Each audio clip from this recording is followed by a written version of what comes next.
د افغانستان اسلامي امارت نن د یو بشردوستانه اقدام په توګه یو تن امریکایي اسیر جورج کلیزمن له بند څخه آزاد کړ. د افغانستان اسلامي امارت د تل په څیر یو ځل بیا په ډاګه کوي چې د خبرو، تفاهم او ډیپلوماسۍ له لارې د ټولو مسایلو د حل لپاره لارې چارې پیدا کېدلی سي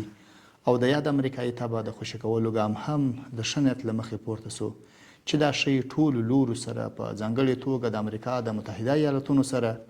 د متقابل درناوي او ګټو پر بنسټ واقعي تعامل ته چمتو دی.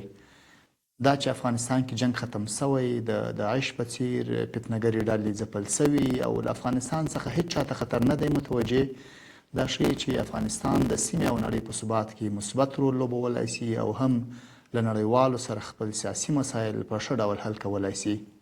په پای کې د عربي متحده اماراتو او قطر له دوستو دولتونو څخه مننه کوو چې د افغانستان اسلامي امارت او د امریکا د متحده ایالتونو ترمنځ د دې پرمختګ د رامنځته کولو په برخه کې ښه اسان چارې رامنځته کړي او د دغې قضیې د اواري په برخه کې مهم او اغیزناک رول ولوباوه.